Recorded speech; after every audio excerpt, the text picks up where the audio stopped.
So good evening, everybody. Welcome to Adoption UK. Thank you very much for joining us. This is the start of Adoption UK and FASD Hub, the FASD month of September. So we're delighted that we have Dr Alex Carlisle with us. Fantastic to be starting September off with this webinar. For anyone who's not joined us before or joined a webinar, we can't see you and we can't hear you, so don't worry about what's going on in your background. We have the chat facility and the question and answers at the bottom of your screen, so please feel free to ask any questions or make any comments through the presentation, and then at the end I'll come back on and I'll ask the questions, but we don't say anybody's name, so everything's kept very confidential. Also, please don't worry about writing lots of notes, because all the slides are going to come out in an email format, because there's lots of information to take on board. So I shall pass straight over to Alex and say thank you very much. It's really a pleasure to be here. I'm going to crack on with the presentation because there is a lot to do. So I'm going to screen share with you, and please wave at me if it doesn't work. So hopefully I'm going to start the slideshow now. Is this working? Can you see? Yes, we can see it. Yeah. Can you see from the beginning? Yes, that's it. That's, yeah. Great. Nice. Okay, so yeah, I work at the FASD Clinic in Surrey, and I think you're going to see some of my other colleagues and the team leads in another webinar. So I won't talk too much about that because the day is really about positive behavioural support. And I'm taking on the bold task of trying to explain positive behavioural support and FASD in 40 minutes. Some would say that's slightly mad, but anyway, we'll give it a go. And please, as we've already mentioned, don't feel like you have to take everything in and kind of absorb everything from the slides, because there will be a copy of the PDF of the slides coming to you. So I'm going to start with some firm foundations that are kind of helpful no matter what we're talking about, and then talk specifically about positive behavioural support, or PBS, and also FASD, giving a very brief overview of that because I know you're going to be talking about that for the rest of the month, so I won't go into too much detail about general overview of FASD. My kind of main focus will be specifically looking at the positive behavioural support and adaptations for FASD, and also classroom strategies, and then have a bit of a wrap up with some final thoughts, and the resources will be kind of on the end of the slides. So without further ado, let's look at the firm foundations. And really this might be sort of information that people are quite familiar with in the adoption world already. I'm just kind of pointing and signposting to it as a kind of a layer of good practice before we think about other approaches such as positive behavioural support. And I just sort of spotlighted developmental practice, but there's sort of other kind of therapeutic practices and therapeutic parenting approaches that have just general good kind of advice and helpful approaches for parenting generally. Neurotypical children, non-neurotypical children, and adopted children. So we're thinking about using playfulness, acceptance, curiosity, and that would be like a genuine curiosity rather than, so I'm wondering why you're behaving like this. And then, you know, the empathy is an important part, and showing that you've accepted and understood. So I'll move on to think about a few other things that are helpful with sort of building that firm foundation. And this is, you know, I'm talking to myself as much as anybody here as a parent, modelling the desirable behaviour that we want to see. So that includes self-compassion and kind of being okay with our own mistakes. And I don't know if anybody's heard of the growth mindset. It's been around for a while in educational terms, and sort of seeing our own mistakes and our children's mistakes as opportunities to learn. So we tried this, okay, we know that doesn't work. What else can we try now? And really accepting those as opportunities for learning. So we talked about the kind of firm base, and I'm just going to assume that all those things might be in place. What else might we try for helping support children? And I'm going to start off with a sort of general positive behavioural support overview, and this isn't necessarily specific for FASD to begin with. It's really positive behaviour support is kind of a blend of functional analysis and a person-centred approach, which what that means in reality is really changing the environment to sort of help facilitate learning and ultimately enhance a person's quality of life. And I will try and give you a flavour of what that means, although there are kind of lots and lots of different types of positive behavioural interventions. So I'm really kind of boiling down to the nuts and bolts today, what some of the key elements might be of positive behavioural support, but it's a term that might be used quite widely and in a varied way. So if this doesn't necessarily fit with what you know of positive behavioural support, I wouldn't be too surprised, but that it's a very broad area. What PBS is not is use of coercion or punishment, and it's definitely not a sort of one-size-fits-all approach. If you do this, this, and this, then you're done. So hopefully that will become clear. But why would I be talking about positive behavioural support today as opposed to anything else? The reason is because this has been shown in the research to have had a beneficial effect in FASD. That's not to say it's the only thing that has a beneficial effect, and it's not to say that there won't be future research that shows sort of some things might be more helpful than others. But at the moment, in terms of the limited research that we have available, and we need far more research into interventions in FASD, especially sort of the long-term outcomes. But what we have available shows a kind of positive outcome using PBS. So that's why I'm presenting it to you. And specifically, interventions are targeted at people's individual unique neurodevelopmental profiles. That's the foundation of it. So an example of what PBS involves is sort of in relation to behaviour that might be affecting an individual's quality of life. You would identify what function a behaviour is serving. In that will be the antecedents, behaviour and consequences. And I'll go into detail about what that means. And it would also involve identifying a functional substitute. So that might be reinforcing, identifying that sort of alternative behaviour and then reinforcing that behaviour. So an antecedent is it's a big word that happens to fit in with the ABC, but what it means is what comes before, or a trigger, or a predisposing factor, or a situational factor. But I'll probably use the word antecedent because it fits in with the ABC. But it really just means what's happened before, and that might be who, what, where was going on beforehand, as well as the individual factors, the predisposing factors, and that could be all kinds of things such as genetic factors, neurodevelopmental factors, adverse postnatal experiences, prenatal alcohol, for example. So all kinds of different things go into the predisposing factors. Then the behaviour itself, how is that actually impacting the quality of life? And what is it communicating? What does that behaviour tell us? And then when we come on to consequences, we're really thinking about, in terms of positive behavioural support, there's really sort of three definite ways in which kind of behaviour can be responded to. One is a neutral outcome, where there's theoretically no reinforcement going on, and we'll talk a little bit about what reinforcement means in a minute. And then another is removal of aversive stimuli, and that's called negative reinforcement. And again, I'll give an example. And then another is a positive outcome, also known as positive reinforcement.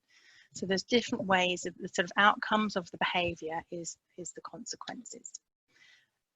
So this is a fake example that I'm going to give you. I don't think knowingly I've ever worked with anyone called Eddie. And I've never had this specific situation occur, but it's kind of like an amalgam of different situations that I've come across in the clinic. And in this example, Eddie is at school and they're in a geography lesson, and Eddie is talking a little bit, and the teacher starts telling the class what the task is. And he does stop talking, but the teacher then tells the class that they have to get into groups and they have to choose between them a topic, and then they're going to present about this topic to the rest of the class.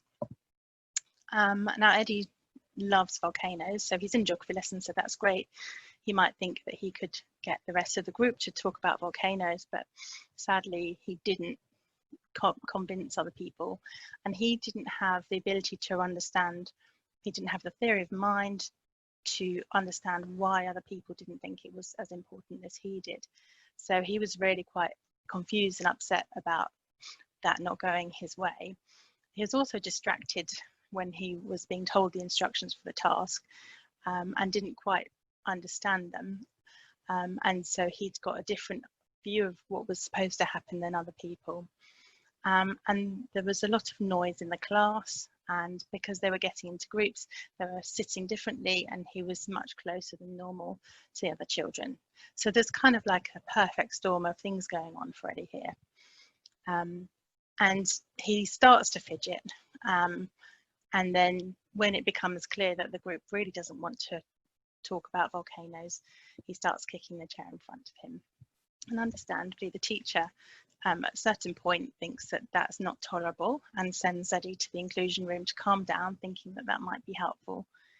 But that also at the same time negatively reinforces the behaviour of the kicking chair, because actually he was much happier once he was out of the room. He was having such an unfortunate unhappy time in the room and those circumstances, that being out in the kind of quieter environment was much more preferable to him. So that's just an example of negative reinforcement. An alternate kind of situation might have been for the teacher to sort of say specifically, in this case, go and do this task with these group of people. And it might have been an opportunity for the teacher to use his love of volcanoes, as it was a geography lesson. Obviously, this is my imaginary world. I realise that life isn't always that easy, and teachers have curriculum to go through. So this is kind of my imaginary example. The teacher might also be able to give a visual cue of the task and break it down visually ahead of time, having planned what the task would be, so that Eddie can refer back to it, because auditorily he finds it difficult to hang on to the information that he's been given. And also, if there isn't an opportunity for sort of visually putting things down clearly, breaking it down into really simple language and perhaps repeating that might have helped. Also, the sort of sensory triggers might have been removed. So it might have been that the small group could have gone into a different room, and it might have been that there was a possibility to have a sort of quieter area. So also in terms of the behaviour, it's something that people tell me sometimes it's really hard for people to see what leads up to sort of more of a sort of what people often term an emotional outburst, or sort of some act of dysregulation, and that can happen quite quickly in FASD. But in this imaginary example, and sometimes in the clinic as well, there are little signs and little telltale kind of cues on the way up to a sort of an episode of emotional outburst. And in this case, his fidgeting increased. And so at that point, the teacher might have seen that as an opportunity to redirect and maybe sort of instigate a calming activity, such as a brisk walk or long exhale. And then if Eddie was able to then self-regulate and cope with the situation, then the teacher can reinforce that and reward the sort of new non-aggressive coping strategy immediately with a with a desirable reward, so not non-desirable. Okay, and maybe in this case it could be a volcano sticker. So that's really a sort of fake example of how the different types of reinforcement might happen. Essentially, in the brain, what's going on in these examples is the strengthening and weakening of signals in each sort of occasion of learning opportunity, and the synapse of the junctions of the brain is becoming stronger or weaker, and some of those connections are being formed and some of them are being lost. And essentially what we want to do for less desirable behaviour, or behaviour that's affecting quality of life, is we want to kind of really weaken those signals by reducing antecedents. That helps weaken the signals, or Norman Deutsch refers to it as neurons that fire apart, wire apart. It's actually not that easy to say that. And a kind of pictorial way I like to think about it is if you have a field like this picture, and you're essentially trying to go from a track, a dirt track, that's sort of relatively well trodden, and people might cross the field every day, and so it gets quite muddy and the grass doesn't grow. And really you're trying to sort of essentially kind of fence off that area so people don't walk over it, and you want the grass to grow back. In terms of reducing antecedents, you're trying to just kind of disestablish the connections between certain synapses, certain habits. You're trying to weaken that relationship between a certain stimulus. In this case, it was the kind of all those antecedents that we mentioned in the geography case, the sound and the ambiguity of the task and not understanding what people think, reducing the kind of connection between that and the outburst of the behaviour that was sort of impacting Eddie's quality of life. Then you've got the sort of opposite of that, which is really strengthening the signals for desired behaviour. So whenever something does happen that is sort of enhancing the person's quality of life, enhancing their social skills, enhancing their sort of adaptive abilities, you're really wanting to kind of reinforce that and reward that, and that will strengthen the circuit. Neurons that fire together wire together. It's a bit easier to say. And in terms of the pictorial image for that, you're really trying to encourage the traffic flow. So rather than just a dirt track, you're really wanting it to become like a motorway, so that those neurons kind of are really well connected, and that it just happens automatically by habit, that when this stimulus happens, this response happens. In sort of summary then, we've got reducing antecedents, things that might trigger problematic behaviour or behaviour that affects the person's quality of life. You're trying to reduce those as much as possible to weaken the circuits. You're trying to reward the desirable behaviour as much as possible with immediate valued consequences, and everything else in between you're just trying to sort of ignore, and kind of is sometimes referred to as annoying but tolerable behaviours. And you know, every person alive, we all have annoying but tolerable behaviours, and essentially it's having that neutral response for those. And then for those behaviours that might cause harm, for example, you want the clear boundaries and that kind of consistent, clear message, and as much as possible removing any accidental reinforcement for that. And I've got a picture of a donkey here because an example of how kind of it's important to really reinforce the positive and desired behaviour is it when the donkeys used to kind of work in the mill, they went round in a circle, but when the mill was closed, they went to the seaside, for example, to work there.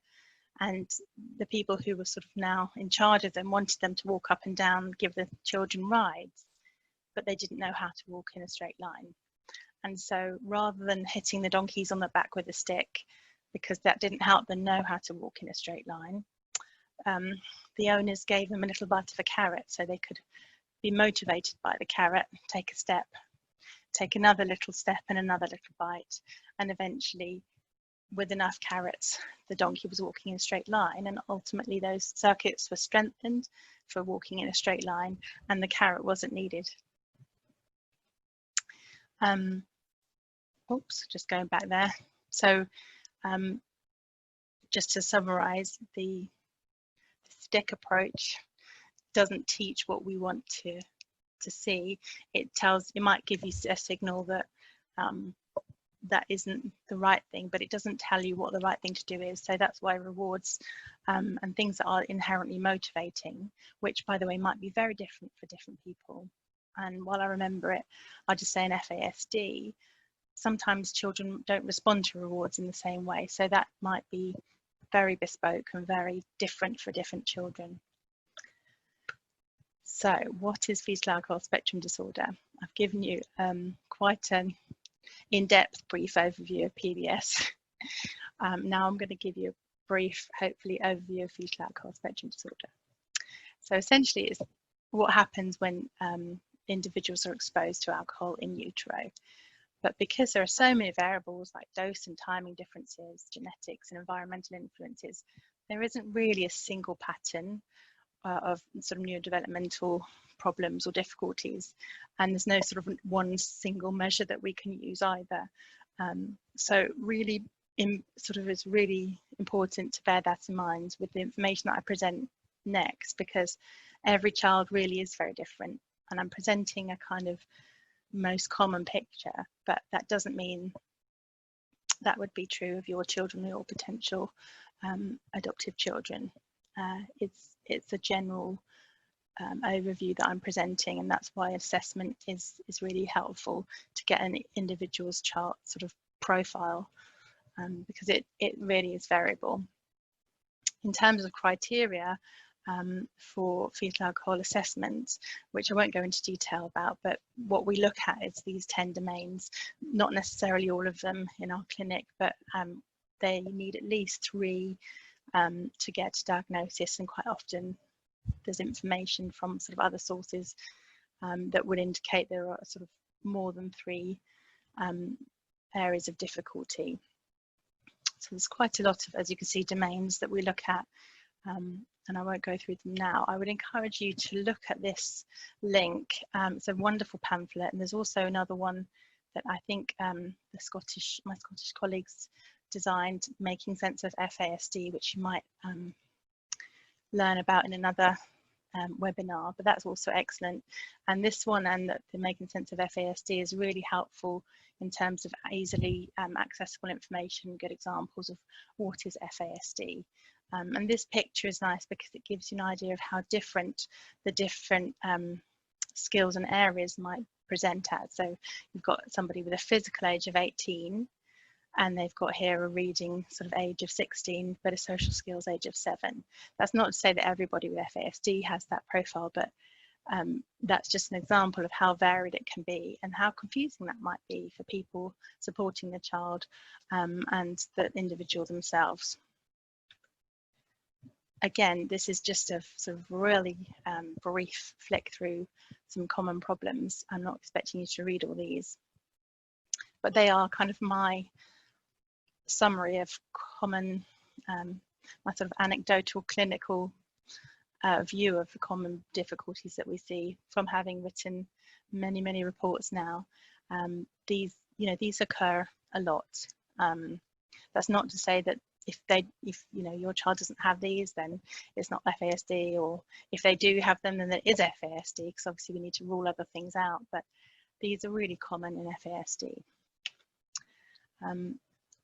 Also, I hear in the clinic a lot, really commonly, these sort of situational antecedents, particularly the word unsupported environment is often a trigger of behaviour that's going to cause a problem. And there is a big difference between sort of adult-led activities versus activities where the child is having to sort of really apply long-term rule maintenance on their own and be in an environment of unpredictability in social situations perhaps, or in sensorily stimulating situations. So we come on to positive behavioural support and FASD and specific adaptations. How might brain differences in FASD affect how we apply the positive behavioural support that I kind of described earlier? And I'm going to really pick out 3 examples of difference. They're not exhaustive, and they're just, again, based on my sort of clinical feel of the things that come up. But there are more, and there are sort of nuances and subtleties that are different from what I'm presenting, but just to give you a flavour. So the first one is blood oxygen level dependency. Some research that I think is really helpful to be aware of is that it showed between individuals who were prenatally alcohol exposed and those who weren't, they did a spatial working memory task. It doesn't really matter what that task is, but it wasn't significantly different between the 2 groups. I think the prenatally alcohol exposed group did had slightly different reaction times, but not significantly enough to sort of show up. But then when you looked at the blood oxygen level dependency, which is in terms of how much oxygen the brain's using, there was a significant difference, indicating a greater information processing effort for the prenatally alcohol exposed group. So you've got children doing a task or individuals doing a task. They don't have any observable difference really significantly on the task itself, but their brains are working very differently and there's a lot of more effort going in. So that I think is really interesting and helpful to know, this hidden effort. Secondly, we have something that happens with children with FASD that is called hot executive functioning. Now, we all might get sort of less effective when we're emotionally aroused or upset in terms of our executive functioning, but really when you add emotional arousal with the FASD group, you see a significant difference in functioning. So executive functioning are really a set of skills, very broad again, that are to do with goal planning, goal-oriented behaviour, including things like inhibition, problem solving, managing complex information, cognitive switching. Almost any task involving sort of completing a goal involves executive functioning. It's something that we use a lot. And sometimes children with FASD have difficulties with cool executive functioning, that is on task where there's not a great emotional load.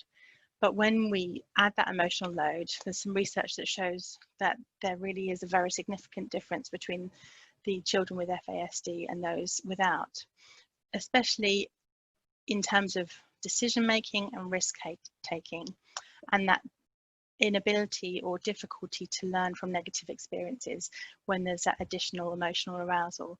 In this task, in this research, it was a gambling task, so that was kind of an exciting stimulus and the stakes were high, or the people involved thought the stakes were high.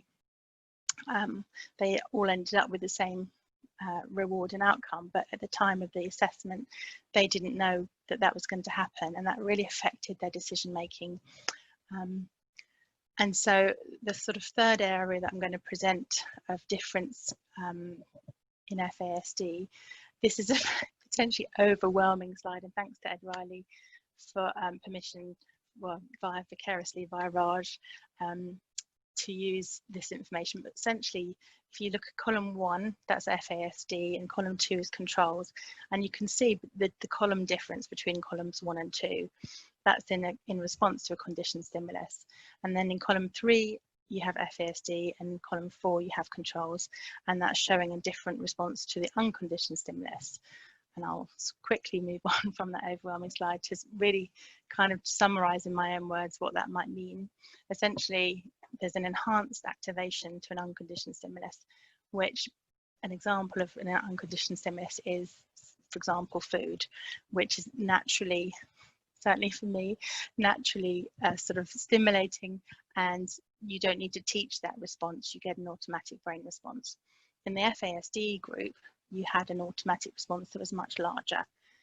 You also saw in these results the lack of prediction between the conditioned and unconditioned stimulus relationship for FASD.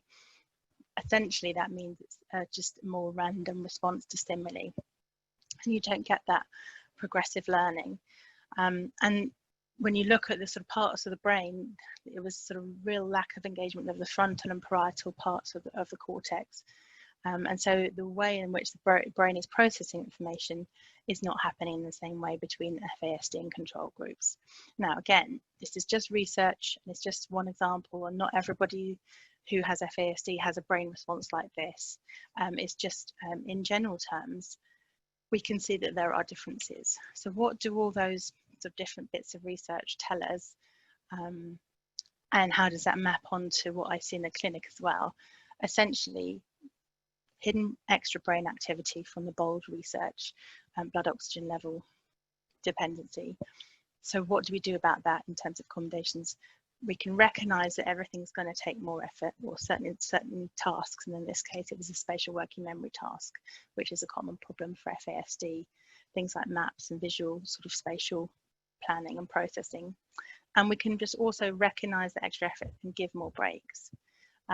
Secondly, emotional arousal really decreases the ability to learn from negative experiences. So that was the hot executive functioning example.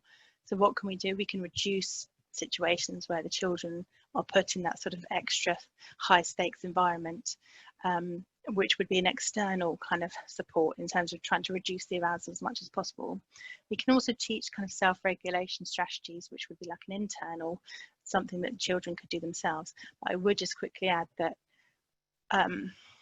it wouldn't be assumed that children should automatically, be taught this self-regulation strategy, and therefore you don't need any external support. It's about doing both at the same time and providing that external support, as well as over time building up those sort of self-regulation skills, and so really only letting go of the external when it's really solidly learnt in terms of the internal reliability, if you like, of awareness of danger and ability to learn from experiences.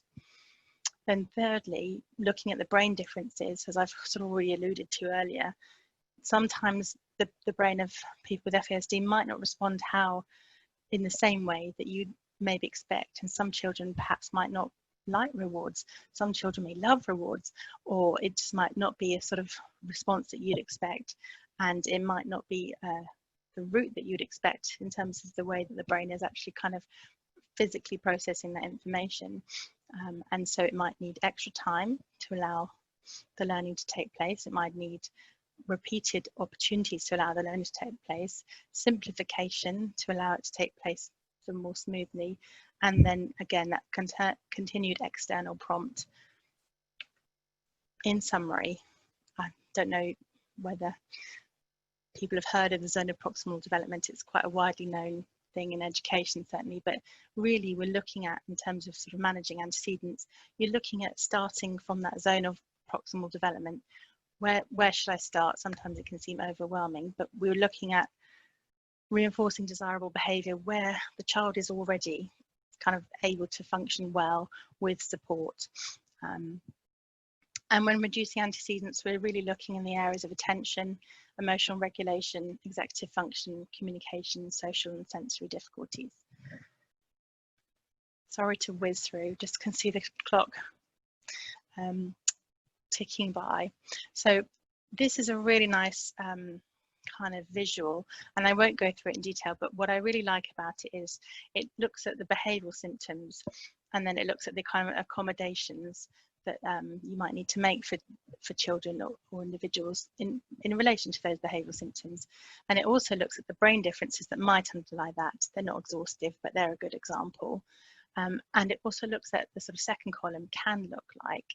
It looks at kind of how people might perceive, if they didn't know that it was FASD or there are other difficulties going on, how they might sort of negatively misattribute what was happening for the child. So this is a really helpful table by Adrienne Ella Lechista. In terms of classroom strategies, I'm going to whiz through these again because I'm running out of time, but you will have all of these on the slides. And I've based these on this lovely resource found here at this link, as well as a little bit of my clinical experience. So it's just kind of a mishmash. Really, a lot can be said for the effect and the impact of shifting attitudes and improving understanding around the child, in terms of perhaps just helping people not misattribute what's happening, and that the child is really trying hard. There's all that hidden effort going on. That doesn't mean that if only they could attend more and they could try harder, then maybe they could attend. The inattention is not because of lack of trying. That kind of understanding, and sometimes it doesn't take much to get that message across. Recognizing that the child is trying hard is a good start. Then, as I've mentioned, sort of not misattributing behaviour, but also translating behaviour as a useful thing. So sort of seeing that fidgety child might be communicating something helpful, that they need a break, for example, and really thinking about that function of that behaviour that we talked about earlier. A consistent classroom environment. I mean, a consistent environment would be a good slide title as well, but sometimes children actually seem more settled in school environments because it's more possible to have that consistency, and it's difficult at home because generally home isn't a place for completely strict structured routines, but sometimes people come to the clinic who, you know, are so impressive, the way that they are kind of strictly running by routine, and everybody in the house knows exactly what's happening when. And you know, different family setups will have different things that work for them. So in the classroom environment, as much routine and structure as possible, minimizing transitions could be really helpful. And that's the last one on the second column, providing tasks that involve regular movement. That's often one that I hear. Social skills support, I've got some references at the end for ideas for those kind of programs or approaches. Essentially, it's about not letting that kind of safety net go. At the same time as teaching the social skills, it wouldn't be assuming that just because a child knows in one situation, this is how I say hello and this is how I manage this particular person, that they can then apply that always and at all times. So it's really about having that safety net as well as continually teaching those skills. In terms of accommodations, really helping sort of, if possible, helping people understand that because of the difficulties, the child doesn't need just extra sort of opportunities to continue to always maybe learn how to write things faster. If the child has a fine motor skills difficulty, that's going to, you know, be really, really hard. So it's about finding that balance between developing the skill of the handwriting, for example, and allowing the child to really access the curriculum, maybe with an accommodation such as a tablet or a computer. I think different schools have different approaches to that, so that might be something that needs negotiating. But generally there are other things that can be done as well, and I like the idea of fixing frequently used materials onto the desktop, for example, or somewhere in the classroom that's easily accessible and not too visually overwhelming, that the child can refer back to. That might make a big difference in the way that a child understands a certain subject. This is a really important one, specific language, really clear prompts to task, and often children really don't understand idioms or metaphors or sarcasm, and we use so much of it without even knowing. So usually most parents, by the time they come to clinic, really are very proficient at just keeping things very simple, using 1 or 2 keywords, and knowing what the child will understand, which can really help a lot of behaviours and help a lot of children feel very regulated and calm. And often it's a sense of overwhelming kind of language load, which, if anyone was listening to this, but this is how it feels. I'm sure, yeah, the child feels very overwhelmed very quickly by more than 2 or 3 key points per sentence. Again, it's different for different children, but that's something that really commonly comes up. And then physically sort of making the environment as less sort of arousing as possible, reducing the amount of information, reducing the amount of stimulation. Again, this is a generalization, but that, you know, in terms of noise and visual stimuli that can be distracting, that's a common one.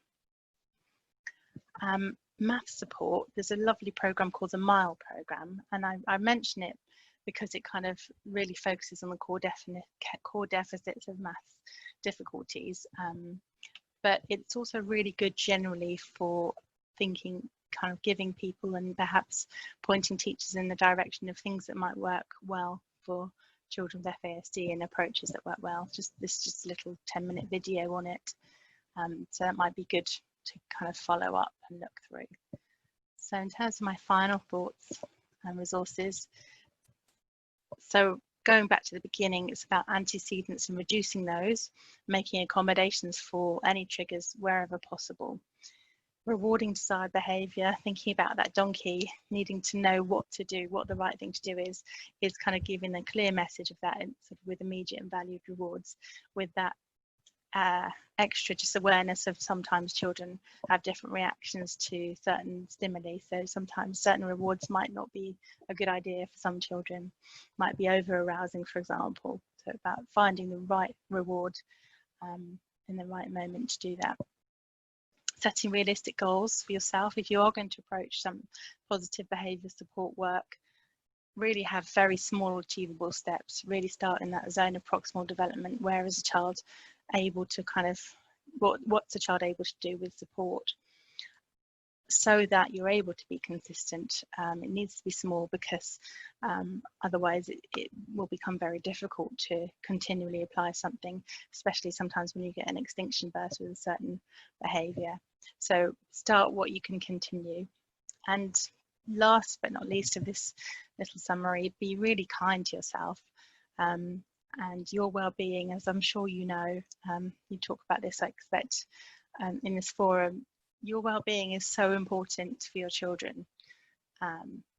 If you kind of forget most things, just remember that. Difficulties appear hidden.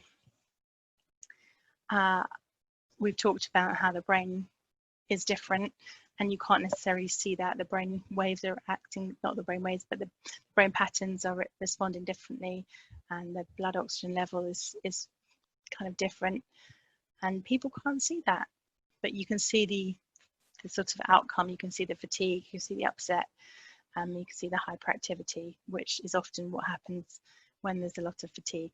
Obviously, for hyperactivity and emotional dysregulation can happen for other reasons as well, but it often is a sort of overwhelm of just too much stimulation, too much effort having gone into something. And children with FASD often are very verbally fluent, but that doesn't mean that they're necessarily understood, which can be a real misdirect. So children come to the clinic and they really are wonderful and fascinating, and I have a great time talking to them, and they'll be nodding away. But if I asked what I just said, they wouldn't actually be able to necessarily sort of say it back to me.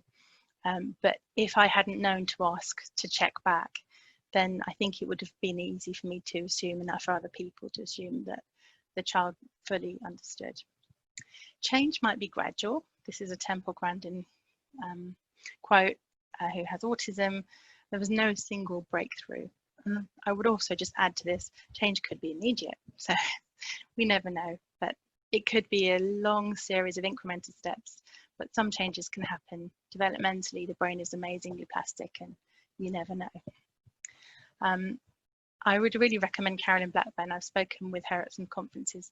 She's done some amazing stuff on FASD, and some of these other sort of sources have really rich information, and I've only given you literally the tip of the iceberg. There's so much free information available, and these are some useful websites as well. Some of them are sort of for things that aren't necessarily free, but you can read about them and find a lot of information out about them free. And this is some useful books as well, but I'm just aware that I've gone way over time, so I think that's the end there. I'm gonna stop screen sharing now. Thank you for not hoisting me off, even though I've gone over time. No, thank you so much. It was fascinating, and such a timely reminder with everyone, you know, a lot of our children going back to school at the moment, with those hints and tips for school, because I think we've all kind of can get so caught up with what's going on that to take it back to basics and remind us was fantastic. So thank you so much. Fascinating, and as you know, I love learning all the time about FASD, so thank you very much. So we shall hand over to the members and see if we've got any questions. But I said lots of information to take in, but don't worry, because the slides will be coming out, and so you can go back, and also if you want to watch this again, please feel free. So if you want to pop anything in question and answers, if you've got anything for Alex. It'd be very unusual to have no questions whatsoever. So it could be that you've stunned everybody. I know, it's a bit like a fireman's hose of information, isn't it? Yeah, yeah. Just like, I've had a comment come in here, really interesting. Thank you very much. So thank you for posting that. And I think it was great having the two sides to your presentation today, with about the positive reinforcement that we can all be doing. Another one here, what would Alex suggest is the best way to encourage educators in positive behaviour? that's a really good question. I guess a conversation with the teacher. I presume you mean sort of teachers and schools.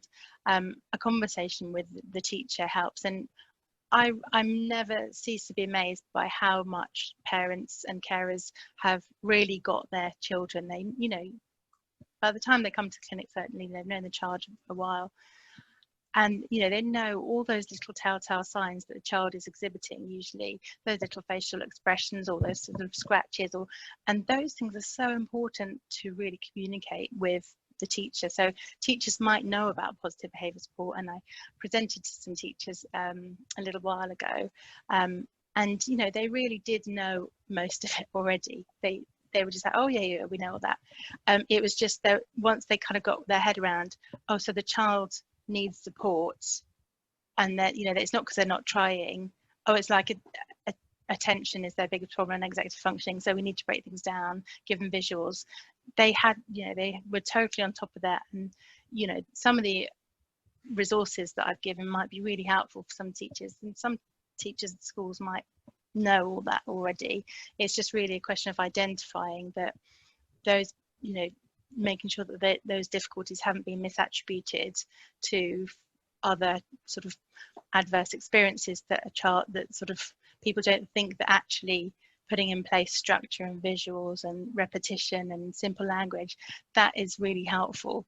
And rather than just thinking, oh, it's their life experience to date, therefore they need therapy, which I'm not saying they don't, but that you can't ignore the neurodevelopmental stuff. So it's really having that conversation and saying, yes, this child does have this history, but also there are these other things that might be going on, and if you haven't had an assessment yet, can we just try some of these things and see what happens? Does that help? That could be really useful information for an assessment. And lots of times that has happened by the time the child comes to an assessment, and schools are putting some really good things in place. Right. We've got lots of comments, lots and lots of questions coming in, so we're going to try and group them together because there's lots of questions. Can people share your slides with their schools? Yes. Yeah. Because I think that may be a way of opening up a conversation. Yeah. Explain it's FASD month. Here's a presentation that I took part in. Thought it might be useful to you. Yeah. So we've got some questions here. What recommendations do you have for someone who's just realised that their child is likely to have FASD? And I remember that moment, that light bulb moment I had, and I sat in a training and I was just nodding along to everything that was being said, thinking, this sums up my son. Wow. Yeah, I can't, yeah, it must be quite, on the one hand, like kind of, oh, that might explain it, and on the other hand, a bit scary, I would imagine. And yeah, I would say take it bit by bit and not just necessarily assume, because it would need to be a question of having an assessment and ruling some other things out, because there are some genetic syndromes that could potentially be similar, and it depends obviously on the prenatal alcohol history. But assuming that it might be FASD, I would say, yeah, read those Making Sense of FASD booklets, and the sign guidance is the first thing I would do. Get a bit more of a sort of flavour for whether or not this could be something that might fit. Yeah, and I would say that there's some wonderful support networks as well, and I would make use of those. I think you don't have to necessarily have a diagnosis of FASD to make use of those, do you? So I would say, yeah, definitely make use of those. They're excellent. And just going back to the previous question about school, and I think I saw a comment, some schools really struggle even when they've had the training. Yeah, I would recommend people getting additional training. As a clinic, we don't really do much training for schools. This was sort of a one-off thing that I did, but there are some organisations, and I don't want to specifically highlight one, but there are some really fabulous people who go around doing some lovely training. So I don't know what kind of training in this example was not necessarily gonna hit all the buttons, but I think I've had some feedback from that there are some really helpful ones. And often, isn't it, it's the drip approach that keep feeding information into school every opportunity you have, because at some point often the penny does drop and they do suddenly go, oh right, okay, that makes sense. Yeah, I have quite a few parents who experience their child is sort of essentially managing in school because they really want to do well. They're so really care, and they really don't want to be emotionally dysregulated in front of their peers, but they are still emotionally dysregulated, but they're just holding on to it. And so the school doesn't really see it. And so that can be really difficult when schools don't necessarily see it at school. I can see how particularly those conversations are quite tricky to sort of get around. Well, is it something that's happening at home then? Might be sort of the approach from the school.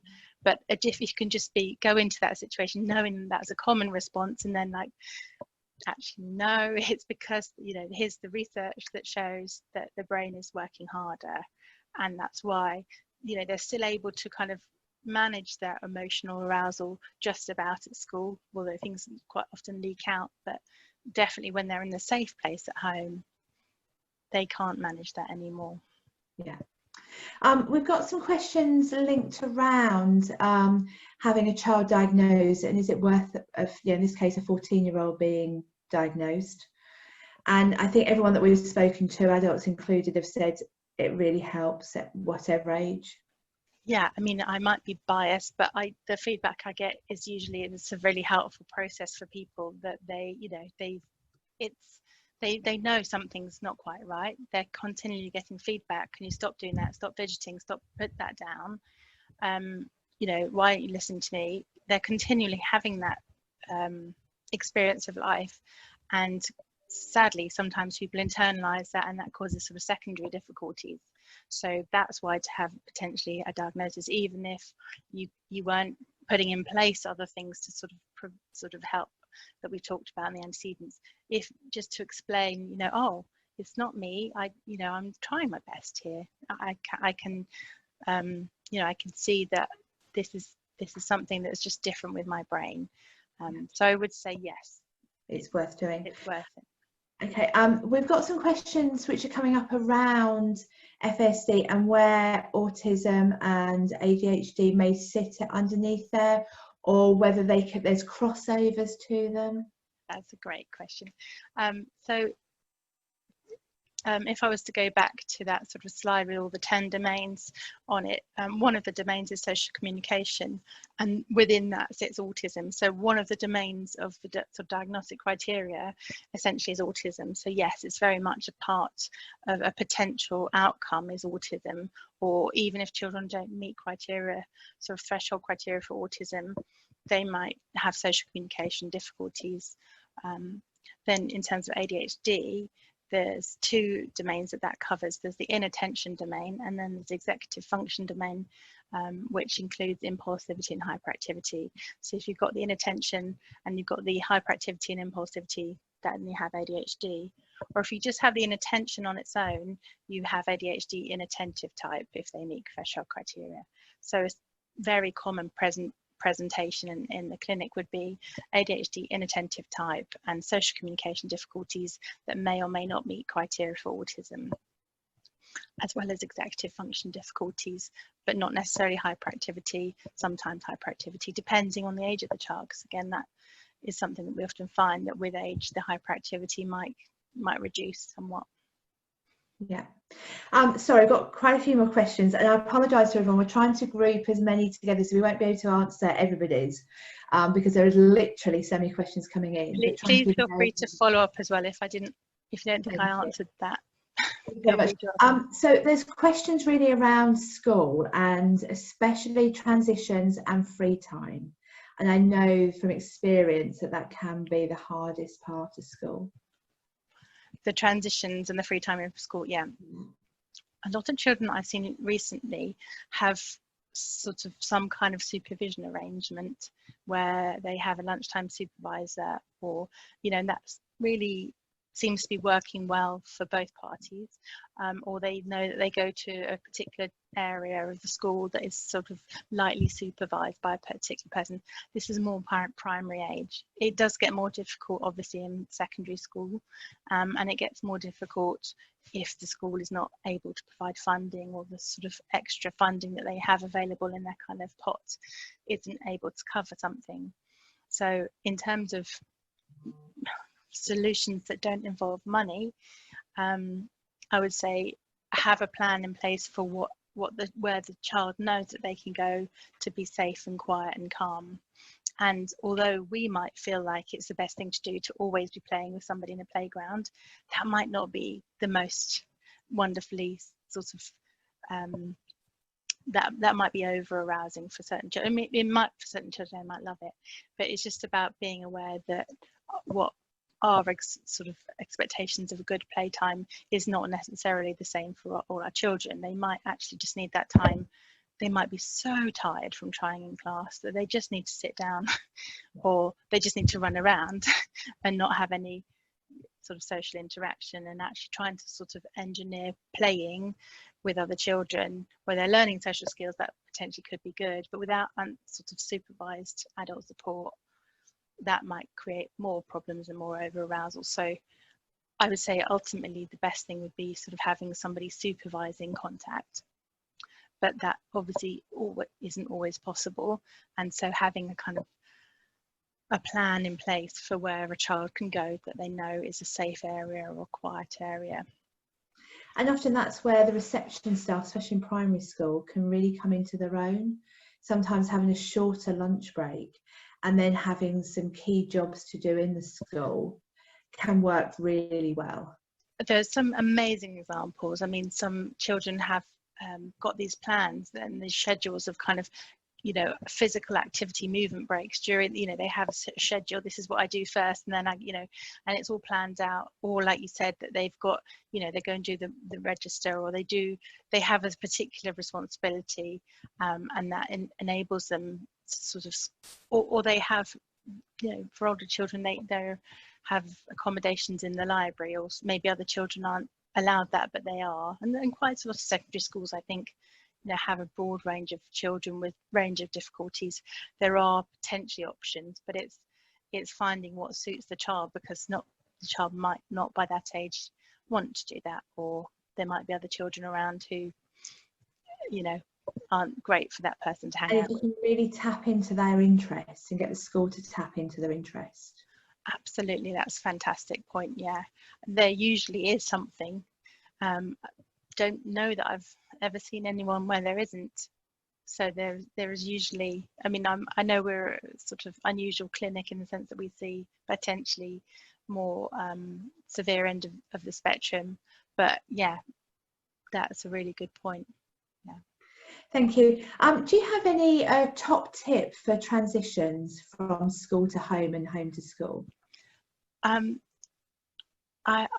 just going to say again what I've heard has worked for other people. So one idea that I've heard recently that I thought was really good is that, and again, it might be different for the particular issue for that child, why it's so difficult, but for one child, it was the extra noise in the classroom and the having to plan and pack it at the same time as all the hustle and bustle around.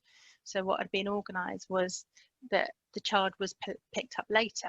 Now, for some children, that might be horrific, that might be really upsetting, but for that child, it's sorted out the problem straight away or soon enough, because they were able to just go at their own pace, and then by the time everybody else had left, the teacher then could help them pack up and do that last little bit, and they felt a bit more special.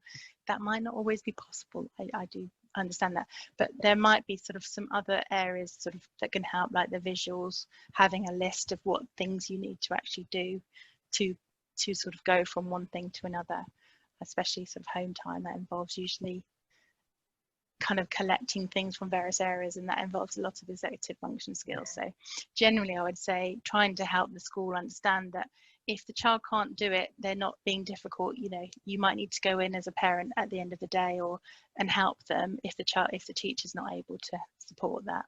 Yeah, thank you. Sorry, we've just got a few more if you're okay. Sure. Yeah. There's quite a few questions around people actually getting a diagnosis. So how can they get referred? Who can they go to? Do they need to have lots of evidence? And there's also, I think, a bit of concern that's coming through that their child is very good at masking. And I would say that you absolutely see through all of this, so don't worry about that.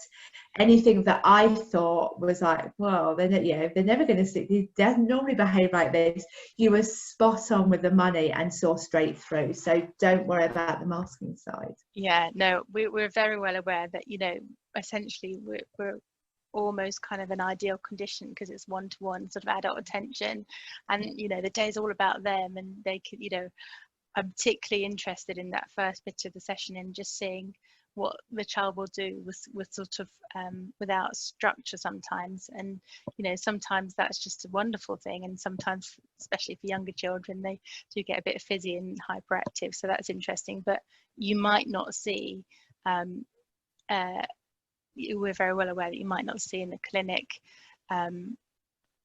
directly the difficulties, but we do see the difficulties because of the different things that we do during the day. So there's always opportunity because it's a long day as well. So by the end of the day, it will usually be very apparent. And also that's internationally something that happens, and is very well known as well, that my colleagues in Norway, you know, they actually have 2 days, and they say definitely by the end of the second day, you know, I can only imagine how they get through the end of the second day with all the fatigue, you know. Yeah. So yeah, we always see, don't worry about that. But in terms of accessing the clinic, essentially at the moment you still need a funding agreement, so it needs to be an independent, I think it's an IFR it's called, so the local commissioner needs to approve the funding, or there's a sort of private funding option, but that doesn't mean we're a private clinic, we're an NHS clinic, but people can, if they don't manage to secure funding through an IFR, which will be through the sort of, I think for example, a GP who refers would need to seek that funding out, or perhaps the social workers might be able to help if they're involved with that. So it's not a very straightforward answer really of how to get to the clinic, because I think people do have to work quite hard to secure that funding, and unfortunately that's how it is at the moment, but I'm really hoping in future that it will be different. And start with your GP in England, especially start with your GP as your starting point. Scotland's different. Do you know much about the Scottish system? Because they don't have a one day. I don't, I'm afraid I don't. And can I get you to come in at this point and just talk about how it's done in Scotland, because it's an ideal opportunity? Yeah, sure. So in Scotland, we would always recommend people, as you said, Claire, to go through your GP, but there is a pathway where it could come a referral from somebody, say like a head of school, and usually that would need to go to the paediatrician as a first instance, and they're sort of the person that would then hold everything together and make referrals on to speech and language, in particular occupational therapy, and then through to clinical psychology, and they would then bring all of that back together to be able to make the diagnosis. So it's more of a kind of neurodevelopmental pathway, but that is very much depending where you live, as it would in England really, as to how you know, how much that neurodevelopmental pathway is currently under construction, and also the expertise of you know, the colleagues, the clinical colleagues in that area. I guess what we would always encourage people to do in Scotland is to get in touch with us to help parents, and then for clinical colleagues they can go directly to the fetal alcohol advisory and support team, who can offer direct clinical support with diagnosis. So that's not for parents and carers, that is for you know, medical colleagues. Yeah, thank you very much. Thanks, Ali, for explaining the difference with the Scottish system. So thank you. I've got a question coming. Do you know, Alex, the number or the percentage of adopted children that have FASD? It depends on the research. I haven't off the top of my head got the exact figures, but it's high. So yeah, depending on which particular research, I've got some slides on it that you know, one of them I think is around a third, but then one study I think that one of our colleagues did was a case review was more like 3/4, so yeah, high. Yeah, it's as Ali said here, they're looking at about between 35 and 75%. On a sliding scale. And a question came up about education for children and mainstream, and I'm just going to say my son was a fairly late diagnosis. He was about 12 when we managed to get to the Surry clinic. He's just finished mainstream education, year 11, and has passed all of his GCSEs. and he's going on to level 2 college. So, you know, I'm absolutely delighted and taking this moment to be a very proud mum, so apologies. But I think it's nice to be able to say that, you know, he was diagnosed late, we've managed to put strategies in, and just how well he's done. Oh, that is such good news. Yeah, really, really pleased. So so yes, so thank you all so much for all the questions. Apologies if we didn't get to answer your question directly, but there were so many questions that came in. Lots of comments in the chat about how fantastic it's been, Alex, and really reassuring, and you know, a great starting point for people to then be able to go off and look into. And we just need to clone you and have you everywhere. Because there's just not enough yet. More thank yous coming in for this. Thank you so much for so interesting and enlightening and reassuring. So thank you very much. Thank you again for everyone who's joined us, for being so interactive and asking so many questions. As always, you are fantastic with the questions that you're asking and the topics that we get talking about. We will make sure that this is uploaded by Friday and it goes out on social media, and it'll be available on the FASD Hub Scotland as well as the Adoption UK websites. And the slides will be out as well. So I would like to say thank you so much, Alex, for your time. It has been a brilliant start to FASD Month, September, for us, and we are very grateful for all of your support. Thank you. It's been a real pleasure. Thanks. Thank you.